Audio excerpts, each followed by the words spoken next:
Então, pessoal, recebi a feliz incumbência de trazer a palavra do Senhor para você nessa noite, também essa palavra que vem para mim sobre esse tema que nós temos conversado há 3 semanas, hoje na 4ª semana, sobre o filme Risen, a ressurreição de Jesus através dos olhos de um cético.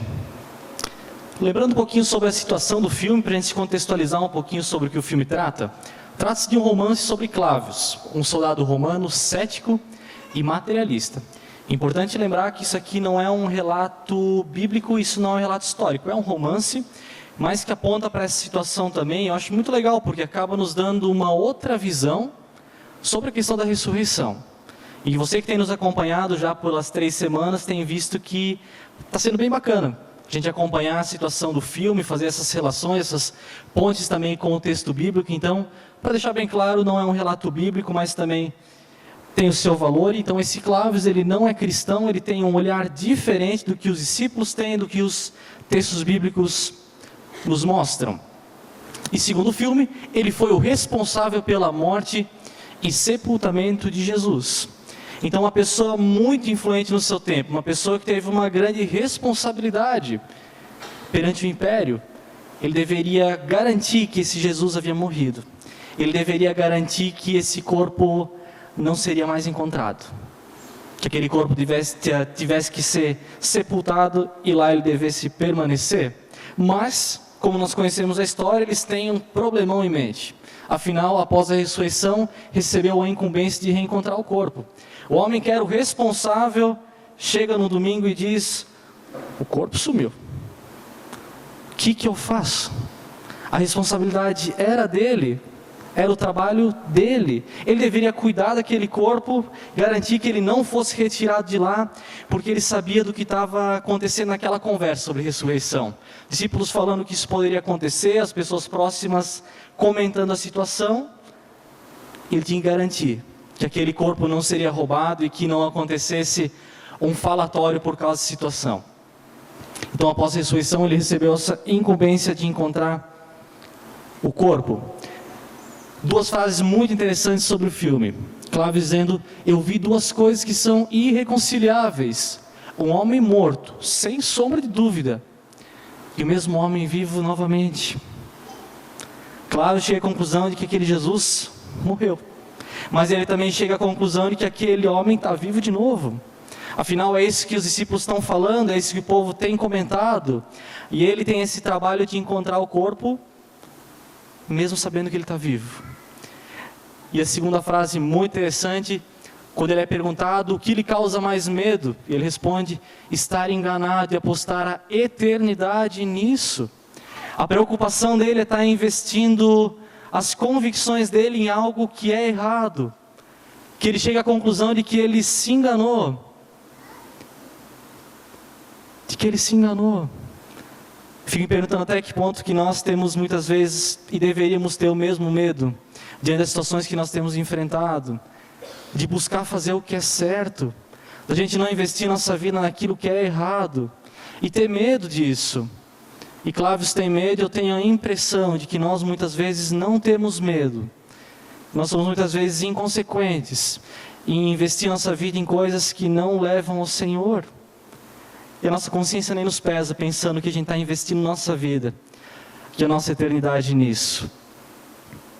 Então, um pouquinho sobre os temas que nós passamos, só para você relembrar. Então, a primeira delas foi uma manhã, e aquela manhã foi bem especial, porque foi a procura, e eles irem até encontro desse túmulo de Jesus, verem o que aconteceu e procurar. Vocês puderam ver também relatos sobre a questão da ressurreição, formas talvez de comprovar.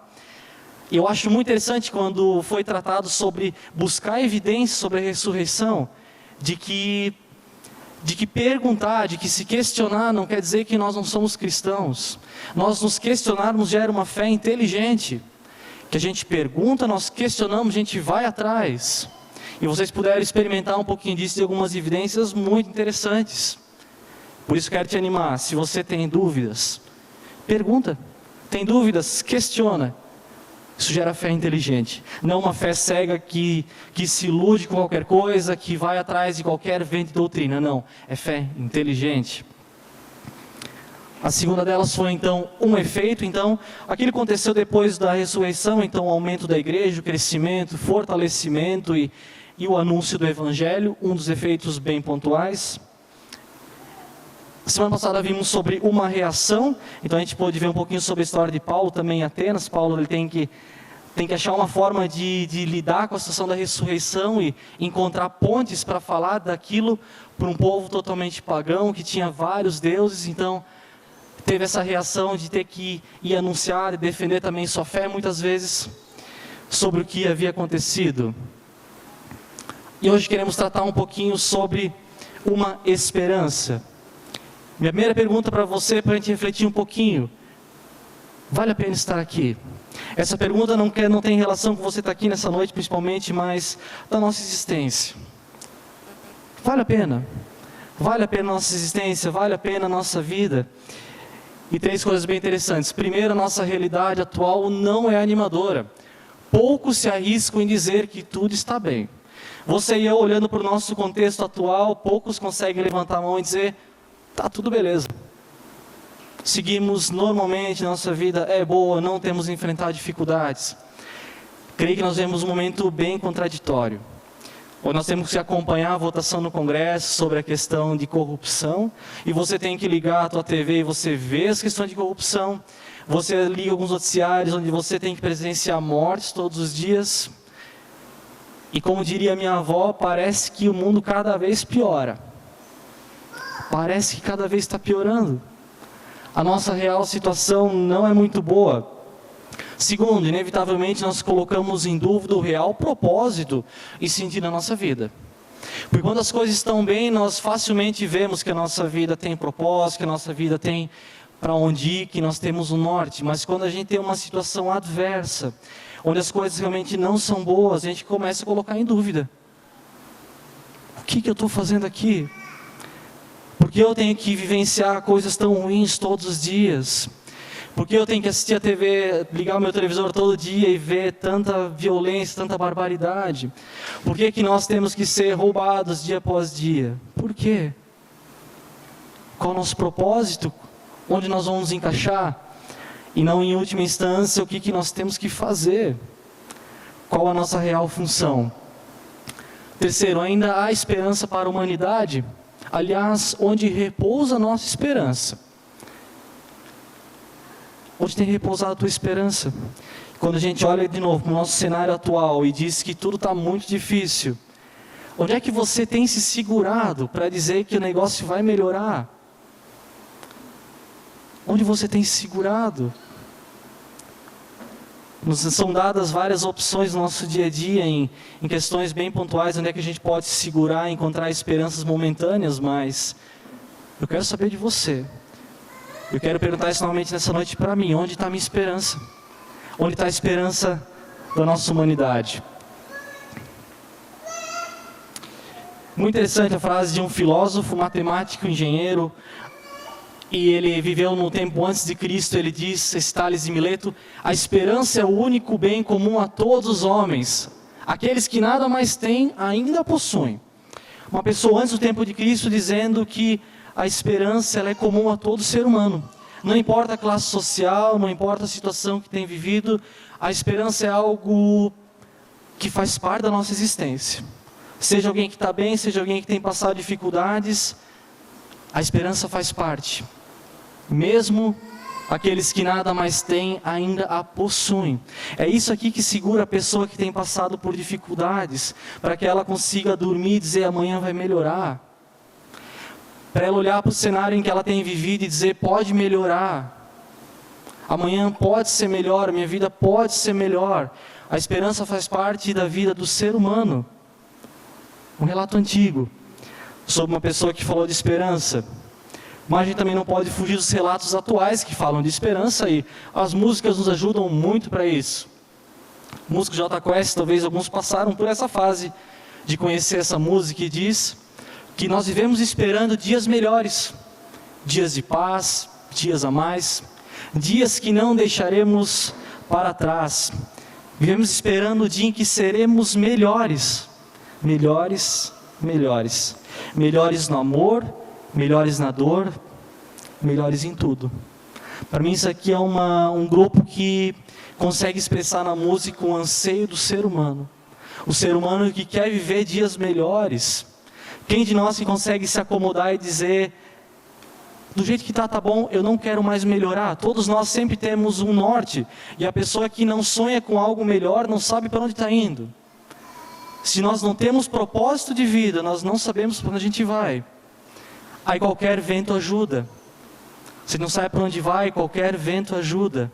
E nós temos buscado dias melhores, dias de paz, dias para não serem mais deixados para trás. Em dias em que também nós seremos melhores. E por isso falar em situação de esperança tem a ver com a tua vida, com a minha vida, com o que nós temos feito. Não é a gente dizer, o dia que o governo melhorar, o dia que o meu vizinho melhorar, o dia que a minha esposa melhorar, o dia que o marido melhorar. Não, o dia que nós seremos melhores. O dia que o Aislan poderá dizer para si mesmo, hoje eu estou buscando ser melhor. Ser uma pessoa melhor. Você temos buscado isso? Ser pessoas melhores? Viver algo melhor? A gente vê uma frase de um filósofo antigo antes do tempo de Cristo. Ele fala de esperança. Nós ouvimos umas frases de uma música atual, falando de dias melhores. Porque o ser humano busca por dias melhores. A internet sempre nos ajuda também para a gente ter um norte sobre como procurar dias melhores. E eu fui procurar no tio Google o que ele me diz sobre encontrar e a gente ter dias melhores. E tem um site chamado Ciclo Vivo. E vai falar sobre 10 atitudes para você deixar o mundo melhor. Primeiro deles, plante pelo menos uma árvore. Se você não plantou só árvore, planta uma árvore que tudo vai melhorar. Segundo, cuide do seu próprio lixo. Terceiro, evite desperdícios. Quarto, pense e repense antes de comprar. Quinto, cuide das pessoas e dos animais. Sexto, vote consciente, acompanhe e cobre. Sétimo, economize água e energia. Isso aqui resolveria algumas das minhas contas. Oitavo, cuide do local onde você mora. Nono, use bem os meios de transporte. Décimo, passe isso adiante. Eu não quero tirar a importância dessas atitudes, creio que são atitudes muito boas. São coisas bem interessantes que nós podemos talvez investir os nossos dias para fazer algumas delas, mas é um ideal totalmente marxista, né? Onde o ser humano consegue pelas suas próprias forças, pela sua própria atitude, trazer o reino de Deus. E o ideal marxista diz isso, você faz boas atitudes, o reino vem. Pelo que o ser humano faz, pelo que o ser humano pode realizar. O ser humano pode trazer o reino de Deus? Será que eu tendo esses 10 passos da minha vida, será que o reino vem? Nós cantamos uma música sobre o reino vem. O reino vem para aqueles que esperam, aqueles que não esperam, o reino vem. O reino vem independente do que o ser humano pode fazer, porque o reino é de Deus. O ser humano não tem o poder de dizer, Senhor, vem agora. Pode ser o nosso desejo, mas nós não podemos dizer, Senhor, você vai ter que trazer o reino agora, porque eu me sinto pronto. O ser humano, pelas próprias forças, não consegue trazer o reino de Deus e não consegue deixar o mundo totalmente melhor. Mesmo que sejam atitudes bem interessantes. O ser humano tem buscado por dias melhores através, primeiro, muitas vezes por uma melhora financeira. Onde nós pensamos que se o emprego ficar melhor, se aquela promoção chegar, aí o negócio vai ficar bom. Se chegar no final do mês e não faltar mais dinheiro, aí o mundo vai ser melhor, e os dias serão melhores. Se você receber aquela promoção, aí os dias serão melhores. Será que é um bom ideal para se buscar? Achar que uma simples melhora financeira torna a nossa vida melhor? Tem pessoas que podem ter muito dinheiro e não têm vivido dias melhores. E tem pessoas muito humildes que têm vivido dias muito bons. Segunda forma que o ser humano tem buscado por dias melhores, uma busca por prazeres.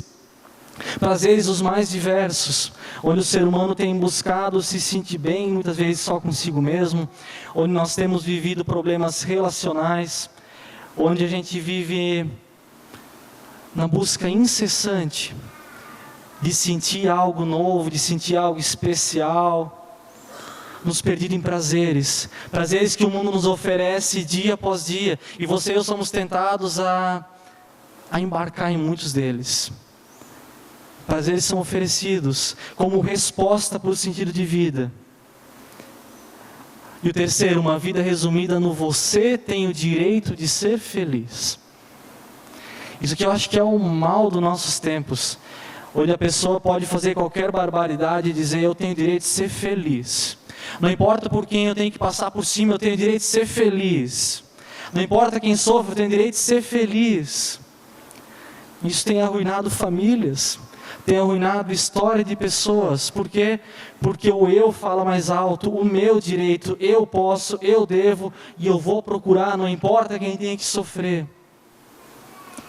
Você tem o direito de ser feliz. Busque pelo que o ser humano tem. Uma expressão que vai muito nessa direção é o carpe diem, que vai dizer, é uma expressão em latim que significa aproveite o dia. Essa tradução literal e não significa aproveitar um dia específico, mas sim o sentido de aproveitar ao máximo o agora. Apreciar o presente, usufruindo dos momentos intensamente, sem pensar muito no que o futuro reserva. É uma vida em que você deve viver os prazeres hoje, porque pode ser que amanhã você não esteja mais aqui, então você tem que sair daqui, dessa vida, dizendo, eu aproveitei. Eu fiz tudo que esteve no meu coração, eu aproveitei o dia sem pensar no amanhã. Viver tudo hoje, sem uma perspectiva, sem um planejamento, sem um horizonte. Acaba aqui, a gente vive aqui. Creio que essa é uma frase que vai bem na relação da nossa existência, daquilo que o ser humano muitas vezes é tentado a fazer. Vive agora, aproveita agora, sem se estressar com amanhã. Aí nessa mesma situação a gente encontra os problemas familiares muitas vezes, porque a gente deve ser feliz no agora, sem pensar no amanhã, então o outro que se vire com o que vai sofrer. Se os filhos vão passar por dificuldade, que se virem com o que vão sofrer. Filhos também têm feito isso com os pais muitas vezes, onde há um desprezo da relação pai para filho, filho para pai, porque a gente tem o direito de curtir a vida hoje.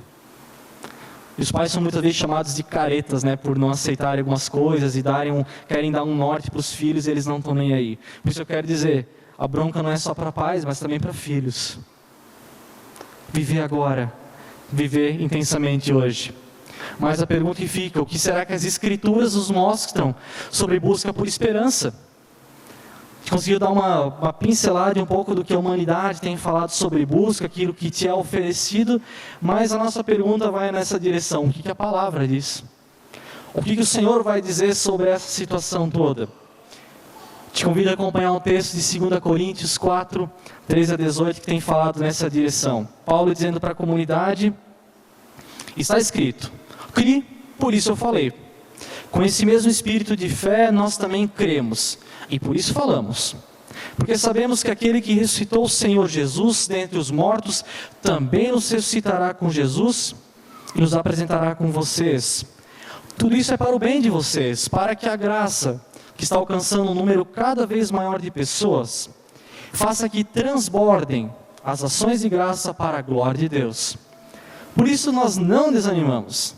Embora exteriormente estejamos a desgastar-nos, interiormente estamos sendo renovados, dia após dia. Pois os nossos sofrimentos leves e momentâneos estão produzindo para nós uma glória eterna, que pesa mais do que todos eles. Assim fixamos os olhos não naquilo que se vê, mas no que não se vê. Pois o que se vê é transitório, mas o que não se vê é eterno. Quero chamar a atenção para 4 aspectos centrais sobre esse texto. Em primeiro lugar, a esperança em Cristo ela é fundamentada. O texto nos diz no versículo 18, assim nós fixamos os olhos não naquilo que se vê, Não naquilo que se vê, mas naquilo que não se vê. Tem um local onde a nossa esperança ela deve estar fundamentada. O texto vai falar sobre aquilo que não se vê. E é interessante a gente pensar em fixar os olhos no que não se vê. Fixar normalmente é mais fácil quando você tem algo concreto para olhar e dizer, vou fixar aqui nesse horizonte e para cá que eu vou. E quando não se tem algo tão concreto, e o Senhor nos conclama a fixarmos os olhos. Nas Escrituras notamos um paradoxo, que ele é temporal e atemporal. Por quê?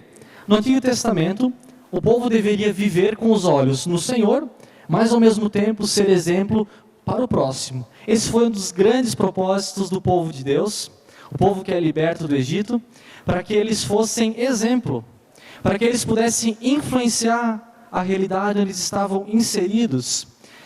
Deus não chamou aquele povo para que eles vivessem num mundo isolado, num mundo à parte, mas chamou para eles serem exemplo. Vivessem no temporal, mas também tivessem um olhar atemporal, que é olhar para o Senhor. Que o Senhor que não se encaixa nos nossos padrões de tempo. É olhar para cima, mas também olhar para o lado. Olhar para o que o ser humano está vivendo. Olhar para o exemplo que ele daria para os povos que estavam ao redor dele. E a gente tem que lembrar um pouquinho que a situação era pagã. Então o sincretismo também muitas vezes com vários deuses, idolatria. E daí vem o povo de Israel monoteísta, diz, nós temos só um Deus. E os outros povos tinham um Deus para cada coisa.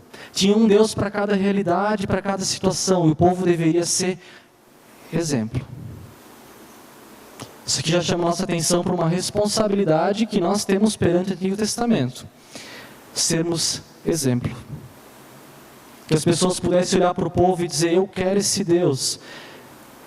Será que as pessoas olham para a tua vida e para a minha vida e dizem, eu quero esse Deus também?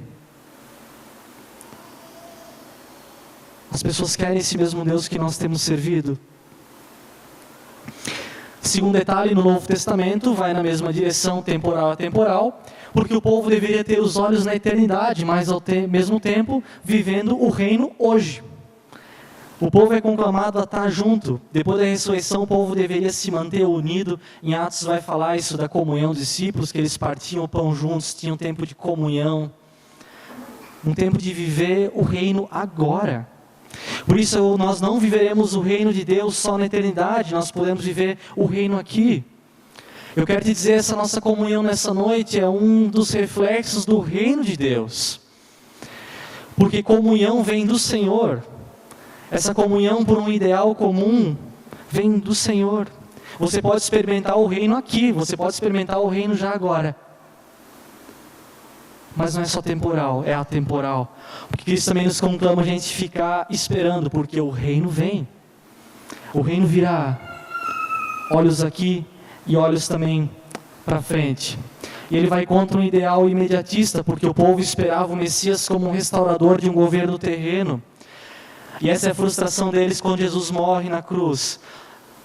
Eles pensam, bom, não é esse o Messias que via para retomar o trono para nós? Não era com esse Jesus que nós iríamos parar de sofrer diante do governo? Aí eles veem a esperança deles crucificada na cruz. Eles têm que olhar para aquela cruz e dizer, esse era o Messias? Esse era o homem que nós esperávamos? E no começo de Atos vai falar, o povo perguntando, mas não era agora que você viria trazer o reino e tal, devolver o poder para nós? E Jesus é crucificado. Mas a restauração de Cristo, ela não era só temporal, mas ela era eterna. Por isso, Cristo, ele nos faz atravessar esse abismo do pecado. Ele nos faz atravessar aquele abismo que foi lá na criação, lá na queda, onde o ser humano se afasta de Deus e tem uma distância irreparável pelo ser humano. E essa ponte é feita através do sacrifício de Cristo na cruz. E Cristo nos liga de novo ao Pai. Ao Pai, então, ele quer dizer que está nos ligando novamente com o que é atemporal. Parece que os discípulos não entenderam muito bem essa história, porque eles esperavam algo temporal. E quando a esperança temporal vai embora, não sobra nada. E Cristo tem que lembrar a eles de que isso vai além. Vivemos no paradoxo do já e do ainda não, por isso nós viveremos a consumação de todas as coisas somente na eternidade. Nós não viveremos a consumação aqui, mas nós não podemos deixar de viver os sinais do reino hoje. Mesma situação, Antigo Testamento, Novo Testamento, história da igreja, tua história e minha história. É a gente conseguir ter os olhos na eternidade, olhos fixos no final, mas sem perder o trilho por que a gente pode viver aqui. Você temos que viver olhando para frente, mas vivendo também o agora. Um detalhe sobre esse fixar os olhos, eu acho muito interessante, porque passei por uma situação bem prática sobre esse negócio de fixar. No começo do meu namoro com a Gabriela, a gente ia muito numa sorveteria em Joinville, e o homem tem um problema bem interessante, que ele não pode ver uma TV ligada por perto. Então eu me sentei, ela na minha frente, atrás de mim tinha uma TV passando futebol. Aí imagina, eu falando com ela aqui e com o olho lá, começo de namoro. Ela disse, você está me ouvindo? Eu falei, oi? O que você falou? Começo de namoro. Deus foi bom que ela ainda quis casar comigo.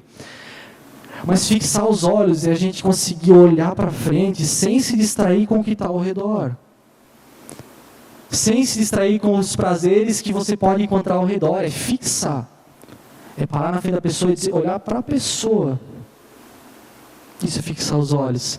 E Cristo nos conclama a gente fixar os olhos não no que se vê, mas não naquilo que se vê, mas no que não se vê. Não no que é terreno, mas no que é eterno. Sim, um detalhe que o texto nos mostra é que a esperança em Cristo ela é inabalável. O texto nos mostra, embora exteriormente estejamos a desgastar-nos, interiormente estamos sendo renovados dia após dia, pois os nossos sofrimentos leves e momentâneos estão produzindo para nós uma glória eterna, que pesa mais do que todos eles. E lembrando um pouquinho da situação que Corinto estava vivendo, porque foi uma comunidade que passou por exortação, isso vai ser mostrado lá em 1 Coríntios, eles têm dificuldade com os dons, então tem umas brigas internas lá, e Paulo tem que mandar uma carta para eles dizendo, pessoal, vamos nos orientar, vamos achar um caminho melhor para essa situação da comunidade, porque do jeito que está, não está bom. A comunidade recebe um puxão de orelha. Um ano depois, que é 2 Coríntios, ela se perde de novo. Depois de um ano, Paulo tem que mandar mais uma carta dizendo, pessoal, de novo eu tenho que relembrar vocês de algumas coisas. Tem que ser exortado 2 vezes. Quem dera nós precisássemos ser exortados só 2 vezes. Creio que Paulo teve que falar muito mais coisa para Coríntios, mas Deus nos deu a conhecer isso através dos textos. E aquela comunidade tem passado por dor e sofrimento na vida cristã. Vai falar de sofrimento passando por tribulação, por dor. Uma igreja passando por dor e dificuldade. Por isso uma igreja que só prega glórias e uma vida sem dificuldades tem algum problema em entender o Evangelho. Tem algum problema em entender o Novo Testamento que mostra que o ser humano passa por dificuldades. Comunidade desgastada, cansada e passando por diversos sofrimentos na vida comunitária. Mas mesmo sofrendo, o que ela tem passado está sendo usado para gerar algo que é eterno. Interessante como nós, seres humanos, nós somos ensinados por meio da dor, muitas vezes. Quando a gente sofre, a gente parece que aprende muito mais do que por exortação. Parece que a criança ela aprende muito mais quando ela encosta o dedo na tomada do que quando você fala que não é para pegar. E você diz, não dá choque, não dá choque, e não dá choque. E ela diz, eu vou lá pegar. E dela encosta e toma um choque. Depois ela nunca mais encosta. O ser humano faz isso. O ser humano acha que não vai ter problema, não vai ter problema e não vai ter problema. E aí quando encosta, se dá mal, se machuca, e o ser humano aprende. E a comunidade de Corinto tem passado por aprendizado porque está sofrendo. Deus transforma a nossa vida através também do sofrimento. Por isso, se você vem aqui nessa noite e tem passado por dificuldade, por tribulação, por dor, eu quero dizer que Deus também pode usar essa dor para te transformar. Nem todas as dores que nós passamos são direcionadas pelo Senhor. Nós temos passado por dor muitas vezes porque nós escolhemos mal, porque nós decidimos mal e porque nós não ouvimos o que o Senhor quer nos dizer. E Deus mesmo assim, Ele dá um jeito de transformar a situação e fazer a gente aprender algo. Deus transforma, mesmo através da dor. O ser humano ele é condicionado muitas vezes pelas circunstâncias que tem passado. Porque se tudo corre como planejado, nós conseguimos nos manter firmes e motivados. Quando o negócio está indo bem, a gente fica empolgado. E parece que todo dia é um dia lindo. E todo dia você pula da cama super feliz. E ficar feliz quando tudo está bom é bom demais. O problema é que quando dá errado, certamente nós achamos o direito de abandonar tudo. O ser humano é assim. Quando está bom, Deus é bom. Quando tem problema, dizer Deus não parece tão bom assim. Deus parece que esqueceu de mim. Nós temos esse problema. Quando tudo está bem, a gente fica feliz. Mas quando passa por tribulação, a gente quer chutar o balde na primeira oportunidade. O ser humano é condicionado pelas circunstâncias e não mais pela palavra que nos norteia. Onde tem sido o nosso norte? Qual tem sido a nossa base? A base tem sido ser uma vida feliz aqui. Se for isso para a tua vida, eu quero te dar uma má notícia, mas a chance de a gente chutar o balde é muito fácil. Porque quando está bom é fácil, mas quando fica pesado, a gente quer desistir. Alguns exemplos condicionais, por exemplo, o povo de Israel, quando eles são libertos do Egito, eles comemoram, mas na hora da provação eles querem voltar. O povo é liberto, feliz, dizendo Deus é bom, e sai no deserto. Aí quando começa a ficar com fome, começa a dizer, olha, quem dera a gente ficasse preso no Egito, comendo as carnes de panela do Egito. Lá era bom, aqui está horrível. Um povo que comemora e na dificuldade se entristece e diz, não quero mais. Um povo que consegue glorificar a Deus e quando começa a ficar difícil, cria um bezerro de ouro para adorar. E diz, eu acho que Deus não existe. Vamos criar um Deus novo. E a nossa humanidade tem essa capacidade também de criar vários deuses. Várias coisas para a gente cultuar. O que nós temos cultuado. Segundo exemplo condicional, os discípulos. No terceiro dia, eles estão escondidos em vez de estarem ansiosos pela ressurreição. Um povo primeiramente empolgado com essa história de Messias, felizes, mas quando Cristo é crucificado, ele diz, eu vou ressuscitar. E no terceiro dia, em vez de eles estarem empolgados, dizendo, ele ressuscitou, eles estão em casa com medo. Tristes. A Maria faz isso, quando Maria vai embalsamar o corpo de Jesus, ela vai para cuidar de um Jesus morto. Sendo que Jesus falou para ela que eu vou viver. Maria se enganou, foi cuidar de um morto enquanto ele estava vivo. E o terceiro exemplo condicional, muitas vezes nós, que desistimos do Senhor porque nos decepcionamos com Ele. Porque nós criamos um padrão de Deus, dizendo, Deus, para ser Deus tem que ser assim, e se Ele não for assim, Ele não é Deus, e eu vou ficar chateado com Ele, e ai dele se não mudar, senão Ele vai se ver comigo. O ser humano que é condicionado pelo que tem vivido, e não mais pela palavra. Martin Luther King vai dizer que nós devemos aceitar a decepção, que ela é finita, mas nunca perder a esperança, que é infinita. Aceitar a decepção, que é finita. Quero dizer que vamos nos frustrar hoje em dia, vamos mesmo.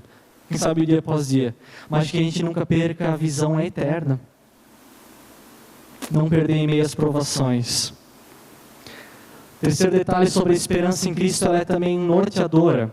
Assim fixamos os olhos não naquilo que se vê, mas no que não se vê. Pois o que se vê é transitório, mas o que não se vê é eterno. O ser humano tem a capacidade de direcionar a esperança. Quer dizer, a esperança não tem a ver com uma atitude simplesmente de Deus te dar, mas também tem uma relação com o que você quer fazer pela sua vida, o que eu quero fazer com a minha vida. E para a gente direcionar a esperança, ela vai estar ligada com a gente ter um horizonte claro de onde nós queremos chegar. Se nós não sabemos onde nós queremos chegar, qualquer lugar está bom. Se nós não temos horizonte claro, qualquer lugar está valendo. Para direcionar, nós temos que saber para onde a gente vai. Segundo, nós temos que abandonar os caminhos que podem atrapalhar a chegada no destino. O GPS faz isso muito bem. Ele te dá uma rota, ele não deixa você entrar por uma rua que você não deveria. Mesmo assim o ser humano entra, mas nós deveríamos abandonar as rotas alternativas. Aquela velha situação do homem, o homem é legal com isso, né? Ele diz, eu tenho um atalho. Acho que 80% dos meus atalhos dão muito errado no carro. Abandonar os caminhos que podem te atrapalhar. Se você tem um horizonte claro, abandona o restante. E terceiro, estar atento se estamos ainda no caminho certo. Direcionar nossa esperança vai estar ligada com essas três questões. Ter um horizonte claro, abandonar aquilo que pode te atrapalhar e ficar de olho se você ainda está no caminho. Para que a gente não perca o nosso horizonte. O ser humano é capaz de investir anos de estudo para melhorar a vida de pessoas. Avanços tecnológicos, avanços medicinais mostram isso. O ser humano é muito bom. Deus foi muito bom com a capacidade que Ele deu para o ser humano. Ele é capaz de encontrar solução para problemas quase insolucionáveis. Quando a gente acha que algo não tem mais jeito, o ser humano dá um jeito de resolver. De combater a corrupção e as injustiças do nosso país. O ser humano consegue se levantar e dizer, está errado. O ser humano foi dotado de tal capacidade perante Deus para fazer muita coisa, mas muitas vezes não consegue notar que muitas das buscas são um círculo vicioso, onde nós temos buscado por prazer, prazer, prazer, e cada vez mais, mais, mais, procurar por dinheiro, dinheiro, dinheiro, dinheiro, e cada vez a gente quer mais e nunca está satisfeito. Nossas buscas que fazem a gente ficar andando em círculos. Mas não consegue perceber que a vida vai escorrendo pelos dedos e nós nem notamos. Vai passando. A nossa vida vai escoando e onde foi parar? A gente perdeu alguma coisa no caminho. Sabe, tem pessoas que vão chegar no fim da idade, fim da vida e vão dizer, eu gostaria de voltar no tempo e fazer tudo diferente. Quer dizer que nós ainda temos a possibilidade de fazer algo diferente. Não deixe chegar no final para dizer, eu me arrependi do que eu fiz. Faz algo agora. Faz algo hoje. Para que ele não chegue nessa conclusão também de dizer, me arrependo de tudo que eu vivi. De novo, mas não tenha coragem para transformar a sua vida quando vê que algo está errado. Muitas coisas nós temos feito errado e nós não temos coragem de mudar elas. Porque diz, vai ser difícil, vai dar trabalho. O que as pessoas vão achar, o que elas vão dizer de mim se eu mudar agora? O ser humano tem uma capacidade de ser muito frouxo em algumas coisas. Você tem capacidade de fazer coisas muito boas. Tem a capacidade também de se isentar de responsabilidades. Aí depois não adianta a gente chegar no fim da nossa vida e dizer, Deus não me ama mesmo, e não me deu nada mesmo. Ou, o diabo tirou as coisas de mim. Sendo que a culpa é nossa. Porque nós não tomamos posturas concretas para mudar a direção. Para mudar a nossa vida. Santo Agostinho diz que a esperança tem duas filhas lindas. A indignação e a coragem. A indignação nos ensina a não aceitar as coisas como estão. E a coragem a mudá-las.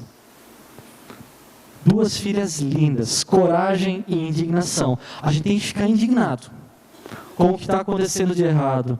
Mas nós também temos que mudar a situação. Por isso nada adianta a gente ir para as ruas, questionar, reclamar e querer os nossos direitos, se nós não temos coragem de mudar a nossa vida. Quer dizer que as mudanças começam em nós e não com o governo. Começa quando nós somos honestos. Começa quando nós temos atitudes certas. Não saber o que está errado, mas ter a capacidade de mudar. E o último detalhe, a esperança em Cristo, ela é eterna. Porque nós sabemos que aquele que ressuscitou o Senhor Jesus dos mortos, vai nos ressuscitar com Jesus. Pergunta novamente, onde tem estado a nossa esperança? Em um governo melhor e mais justo? Creio que é momento para a gente pensar nisso, mas a tua esperança se baseia só nisso?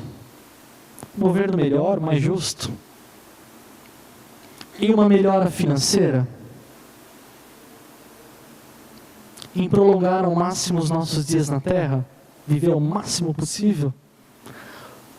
Tua esperança tem encontrado ecos nessas três situações? Governo melhor, financeiro melhor, aproveitar melhor nossos dias?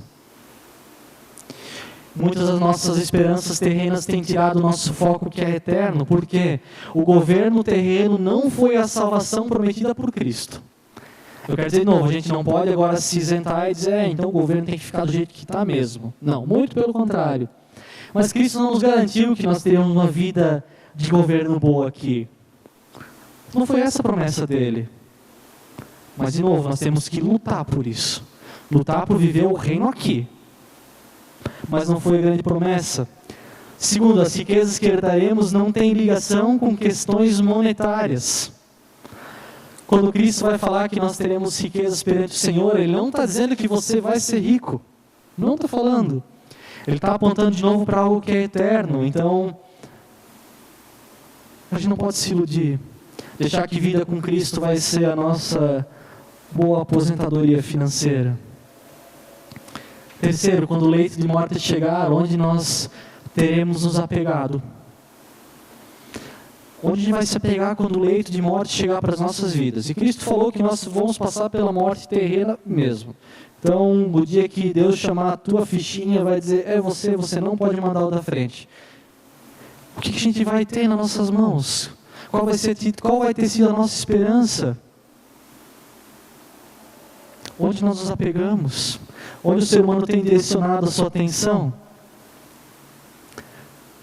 Tim Keller vai dizer, Maria, mãe de Jesus, era ninguém e se tornou maior do que todo mundo, apenas porque Deus veio, foi até ela e ela respondeu com a maior humildade possível. Primeiro, ela raciocinou pela situação da gravidez de Jesus. Segundo, ela duvidou. Em terceiro, ela se rendeu. E quarto, ela se conectou com outras pessoas. Ela foi falar com Isabel, o texto vai falar que ela foi lá dizer e contar o que aconteceu e tudo. Você também pode fazer isso. Eu quero dizer que Deus é esse que vem nessa noite, Ele também quer ter uma conversa contigo. Mesmo que a gente chegue perante Deus e diga, Senhor, isso tudo não parece muito lógico para mim. Senhor, eu tenho dúvidas. E tem coisas que eu não consigo entender. Isso tudo parece não fazer sentido, Senhor. Eu tenho dúvidas. E as dúvidas, de novo, as dúvidas não nos levam, em primeiro lugar, ao ceticismo. As dúvidas podem nos levar para uma fé inteligente. Uma fé que não se ilude. Mas Maria teve o passo de se render para a situação.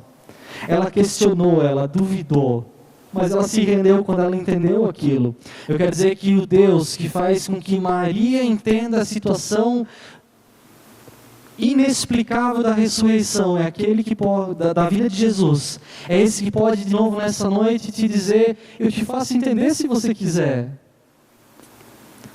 Mas até que ponto nós estamos prontos para a gente se render? Se render, se conectar com a comunidade, se conectar com as pessoas para que a gente entenda. Finalizando, para refletir, para a gente praticar um pouquinho. Até que ponto nossas dúvidas sobre a ressurreição têm embasamento crítico ou simplesmente por uma falta de rendição? Maria se rendeu. Ela foi crítica, mas conseguiu se render. Até que ponto a gente se prendeu nas dúvidas e a gente não quer mais se abrir para entender algo novo? E por isso que é te oferecido nessa noite é entender algo novo. Eu quero dizer que esse algo novo é bom, mas vai partir de um passo de você e nós temos que de novo nos rendermos. Segundo, sendo cristãos, nós estamos tendo um olhar temporal para o nosso próximo? Estamos tendo uma perspectiva atemporal que vai refletir na eternidade? Você e eu temos conseguido viver isso num relacionamento com o próximo e num relacionamento com Deus? Você temos vivido isso? Temporal e atemporal, viver o reino agora, mas esperar ansiosamente pela volta de Jesus. Quem dera Jesus voltasse hoje, quem dera Ele voltasse hoje, para a gente ir para casa. E a vida com Cristo vai te levar um dia para a casa do Pai.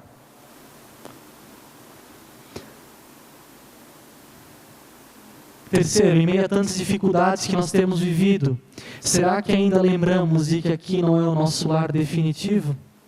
Meu olhar para as dificuldades que nós enfrentamos tem sido: o negócio está ruim mesmo por aqui, a gente vai morrer, acabou tudo? Ou a gente consegue olhar para o problema e dizer: eu sei para onde eu vou? Porque se a gente consegue ter esse olhar para a dificuldade, muda toda a perspectiva. A gente vai dizer: mas a gente passa por tribulações mesmo, mas o nosso olhar é eterno. A gente vai para casa um dia com o Pai. Deixa que fique ruim aqui mesmo. A gente vai fazer o máximo para ficar melhor, mas a casa do Pai vai ser melhor. E último, não esqueça, raciocinar e duvidar não são um problema em si, mas se tudo isso não apontar para a ressurreição, realmente sobra pouca esperança para os nossos dias. Sobra pouco, eu queria ser um pouco mais pessimista e dizer que não sobra nada. Se nossa esperança não estiver baseada naquilo que Cristo fez por nós e que nós vamos experimentar a glória na eternidade, quer dizer que a gente está perdendo tempo aqui. A nossa vida foi perda de tempo, porque nossos olhos estão voltados para aquilo que não se vê. Porque o que se vê vai passar, mas o que nós temos com Cristo é eterno. Essa é a grande esperança da ressurreição. Voltar para a casa do Pai. Não algo terreno, mas algo que é eterno. Se não sobrar isso, não vai sobrar nada. O próximo passo você vai ter que dar. Onde você quer passar a tua eternidade? Você tem que decidir.